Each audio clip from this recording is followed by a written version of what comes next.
Assalamualaikum warahmatullahi wabarakatuh. Selamat pagi semuanya.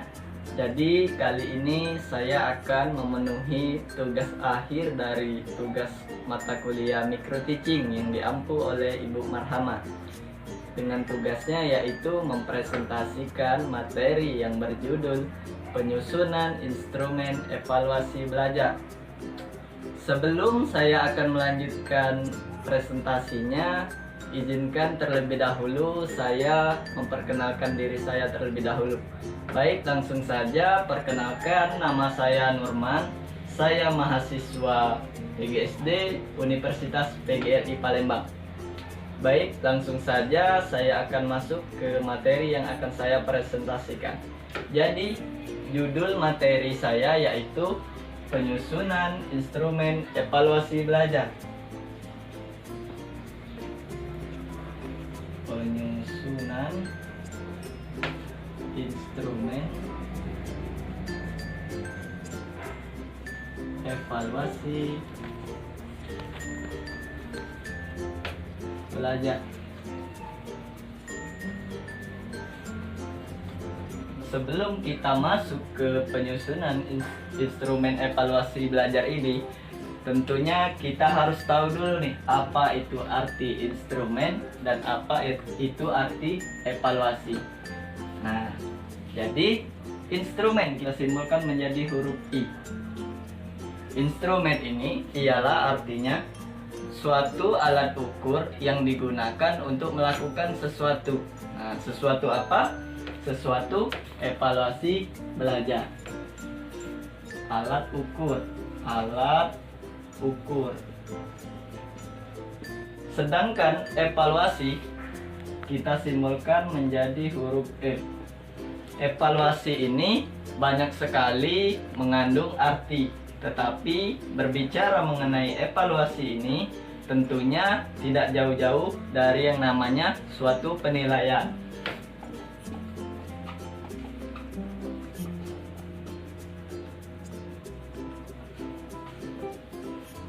Nah, jadi setelah kita mengetahui apa itu arti instrumen, apa itu arti evaluasi, kita bisa memaknai judul kita ini yaitu menjadi menyusun alat ukur yang digunakan oleh seorang guru untuk menilai hasil belajar daripada siswa.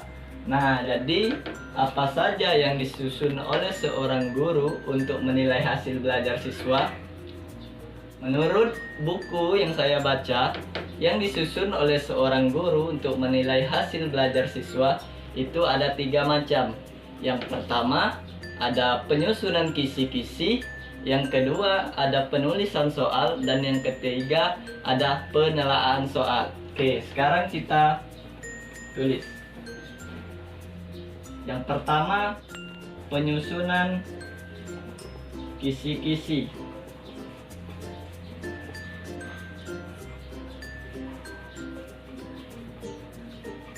Nah, kita masuk ke yang pertama, penyusunan kisi-kisi. Kisi-kisi ini adalah sebuah informasi yang dijadikan pedoman untuk membuat soal atau merakit soal menjadi sebuah tes. Nah, biasanya kisi-kisi ini akan diberikan oleh seorang guru kepada peserta didiknya itu 1 minggu sebelum ujian, karena bertujuan supaya siswa itu bisa lebih mudah belajar dan bisa nantinya menjawab soal ujian dengan baik dan benar. Nah, di dalam guru menyusun kisi-kisi atau membuat kisi-kisi ini, guru tidak bisa melakukannya dengan sembarangan, melainkan ada syarat-syarat tertentu. Nah, syarat-syarat tertentunya yaitu ada 3. Yang pertama, harus sesuai dengan kurikulum yang diacu. Nah, maksudnya jika kurikulum yang diujikan dengan yang diajarkan itu berbeda, nanti otomatis tidak sinkron. Nanti siswa akan kesulitan dalam menjawab soal ujian. Yang kedua, komponen-komponen kisi-kisinya itu harus jelas, rinci, dan mudah dipahami. Nah, jadi komponen kisi-kisi itu terdiri atas mata pelajaran, tahun pelajaran, jumlah soal, bentuk soal, butir soal, tujuan pembelajaran, standar kompetensi, kompetensi dasar, indikator, dan nomor urut soal. Nah, itu merupakan semua komponen-komponen daripada kisi-kisi. Nah, yang kedua yang disusun oleh seorang guru untuk menilai hasil belajar siswa yaitu penyusunan soal. Penyusunan soal. Nah, penyusunan soal ini sama halnya dengan membuat langkah-langkah kisi-kisi tadi. Guru tidak bisa membuat soal atau menyusun soal itu secara sembarangan, melainkan ada langkah-langkah tertentu daripada penyusunan soal ini. Nah, penyusunan soal ini langkah-langkah yang pertamanya yang harus dilakukan oleh seorang guru. Yang pertama ada persiapan. Persiapan ini guru harus mempersiapkan seperti mengumpulkan bahan ajar, mengumpulkan materi pelajaran, dan lain sebagainya. Nah, langkah-langkah pembuatan soal yang kedua yaitu guru harus membaca standar kompetensi. Standar kompetensi itu terdapat dalam suatu RPP. Dan langkah-langkah penyusunan soal yang ketiga yaitu guru harus menjabarkan standar kompetensi menjadi kompetensi dasar. Nah, setelah itu nanti yang keempat, kompetensi dasarnya dijabarkan lagi menjadi sebuah indikator. Itu semua terdapat di dalam RPP. Langkah-langkah penyusunan soal yang kelima yaitu guru harus membuat 2 set soal berdasarkan satu jawaban yang sama. Nah, 2 set soal ini misalnya ada pilihan ganda dan ada juga esai. 6 langkah-langkah dalam penyusunan soal itu yaitu guru harus menelaah soal yang sudah dibuatnya. Sedangkan langkah-langkah yang ketujuh, guru memperbaiki apa saja yang sudah ditelaahnya dari soal tersebut. Yang kedelapan, setelah guru membuat soal, guru harus membuat kunci jawabannya. Dan yang terakhir, langkah-langkah dalam menyusun soal, guru harus mengkonsultasikan soal yang sudah dibuatnya ke pengawas.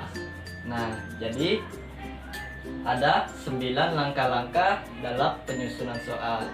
Selanjutnya, alat yang digunakan oleh seorang guru untuk menilai hasil belajar siswa.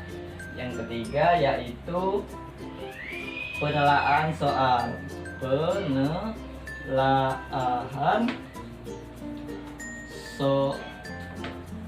Soal. Nah, tujuannya apa penelaahan soal ini? Ya, jadi tujuan dari penelaahan soal ini supaya guru lebih teliti dan membaca lagi soal yang dibuatnya sehingga menghasilkan soal yang berkualitas lebih baik. Nah, apa saja yang ditelaah dari soal yang sudah dibuat? Yang ditelaah yang pertama itu materinya. Misal, materi yang diujikan dan materi yang diajarkan itu berbeda, kan berarti nanti siswa akan kesulitan dalam menjawab. Jadi guru harus benar-benar menelaah soal yang dibuatnya. Yang ditelaahnya selanjutnya ialah konstruksi soal. Nah, misalnya seperti ini. Di dalam soal terdapat sebuah gambar. Nah, guru harus mengecek gambar tersebut apakah sudah memang jelas, sudah benar-benar bisa dipahami siswa, sehingga nanti siswa bisa lebih mengerti mengenai gambar yang ada di dalam soal tersebut. Selanjutnya yang ditelaah dari soal yaitu bahasanya. Bahasanya harus sesuai dengan kaidah bahasa Indonesia dan juga harus menggunakan bahasa yang komunikatif. Oke, mungkin ini saja yang dapat saya sampaikan pada presentasi saya kali ini. Saya akhiri, wabillahi taufiq wal hidayah. Wassalamualaikum warahmatullahi wabarakatuh.